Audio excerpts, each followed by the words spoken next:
नाकाम हैं, राजनीति में भी अज्ञानी हैं। आपने लोकतंत्र के मंदिर में क्या कह दिया? पहले आपने यह कह दिया कि व्हाट्सएप यूनिवर्सिटी के चांसलर हो गए हैं। आपने कह दिया कि धारा 35 के बजाय धारा 51 की चर्चा कर दी आपने। भाई, आपको जानकारी है कि संयुक्त राष्ट्र संघ के कश्मीर मामले में जो हस्तक्षेप, वह उसके तहत यूनाइटेड नेशन ने धारा 35 के तहत नहीं, धारा 34 के तहत उसने कार्रवाई किया था, और दोनों पक्ष की सहमति उसमें आवश्यक होती है, तब आप जा सकते थे धारा 35 के तहत। तो इस ढंग की जानकारी के चंडूखाना में देश के नई पीढ़ी को भेज करके आप अपमान कर रहे हैं सरदार, देश के गृह मंत्री सरदार वल्लभ भाई पटेल। और मैं जानना चाहता हूं गृह मंत्री से कि अब तक के कौन सा ऐसा दस्तावेज है, कौन सा ऐसा संलेख है जिसमें भारत सरकार ने यह स्वीकार किया हो कि वो पाक ऑक्युपाइड कश्मीर नहीं है? तो सब मानते हैं, इसमें कहा किसी विवाद की गुंजाइश है।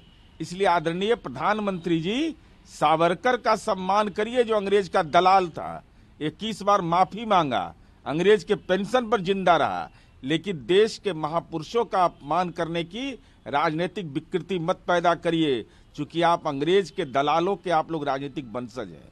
370 को जिस तरीके से कोर्ट ने कल खारिज कर दिया, उसकी याचिका को, उस पर अमित शाह ने कहा कि अब हम कांग्रेस पार्टी को इस बारे में समझा नहीं सकते, उनकी गलती है और ये उन्हें दिख नहीं रहा है। यह प्रचारित किया जाना कि कश्मीर भारत से अलग था, इतिहास की जानकारी आपको नहीं है। अरे कश्मीर हमारा है, इसके लिए किसी प्रमाण पत्र की जरूरत नहीं है। कश्मीर में प्रधानमंत्री का पद होता था, किसने हटाया? हम जानना चाहते हैं अमित शाह जी से। अरे कश्मीर को कोई आंतरिक संप्रभुता नहीं दी गई थी। और अब जहां तक जमीन खरीदने का मामला है, तो यही झारखंड में जमीन नहीं खरीद सकता आदिवासी का कोई, हिमाचल के अंदर ये सवाल है। ये धर्म और सियासत का विषय नहीं है। इसलिए माननीय सर्वोच्च न्यायालय ने जो फैसला दिया, उसमें यह बात स्पष्टता के साथ कहा है कि कोई आंतरिक संप्रभुता कश्मीर को पहले भी कायम नहीं था। इसलिए इसको राजनीतिक मुद्दा बनाने से बेहतर है कि अभी तो रिमोट कंट्रोल से सरकार चला रहे हैं। पंचायत का चुनाव हो सकता है और विधानसभा का चुनाव नहीं।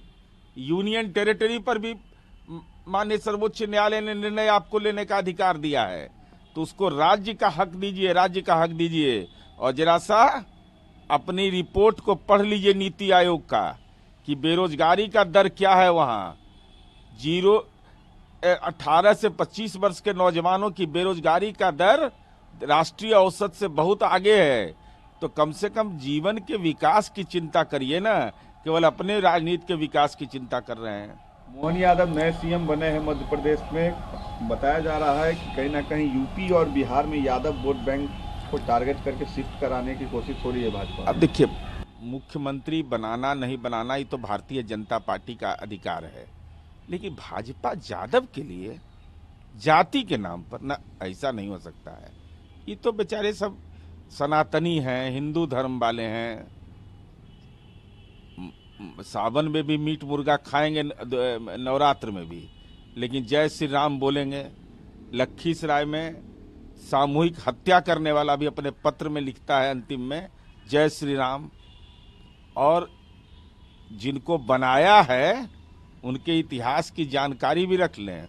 वो माँ सीता का भी अपमान किए हैं और ये सीता की भूमि है, तो नित्यानंद राय का तो भूमिका खत्म। सुशील मोदी जी, आप आदरणीय नरेंद्र मोदी का अपमान कर रहे हैं।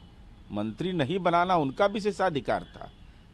माननीय प्रधानमंत्री ने कहा कि गरीबी, युवा, महिला, किसान होता है जाति। ये बताइए तो, अपने ट्वीट में करके डिलीट कर रहे हैं। तो डिलीट वाले नेता बन गए हैं, कह रहे हैं यादव को बनाया है। तो इसका मतलब क्या हुआ? इसका मतलब सीधा तौर पर हुआ कि माननीय सुशील मोदी जी माननीय नरेंद्र मोदी का राजनीतिक अपमान कर रहे हैं किसी मुख्यमंत्री का जाति बता करके। अरे शपथ लेते हैं हम लोग जाति धर्म से ऊपर उठ के काम करेंगे तो जाति का नाम लेना वो देश के संविधान का अपमान है। वो आपको नहीं लगता है कि इससे यूपी और बिहार में जो यादव वोट बैंक है उससे आप लोगों को नुकसान पहुंचेगा यादव सीएम बनने नहीं से? भाई, जाति पर राजनीति होती है क्या? जमात से राजनीति होती है।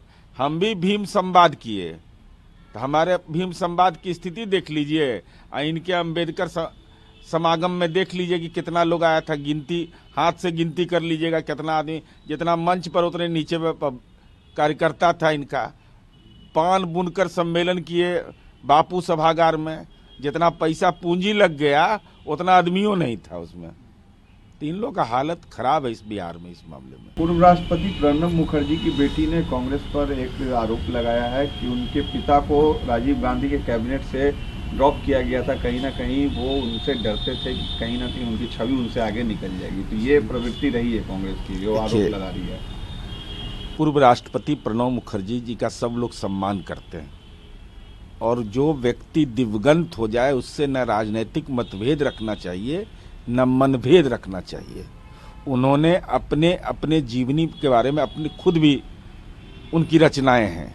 अब उनके जाने के बाद उनकी बेटी किस मामले में राजनीतिक संदर्भ है या भविष्य की राजनीति की संभावना उनको नजर आ रही है, तो वो किन मुद्दों के आधार पर, किन घटनाओं के आधार पर अपनी बात को रख रहे हैं, इसका कोई प्रमाणिक तथ्य नहीं है। इसलिए ये राजनीतिक संदर्भ भी हो सकता है, ये प्रामाणिकता का और इसकी वैधता का मुझे कोई औचित्य समझ में नहीं आता।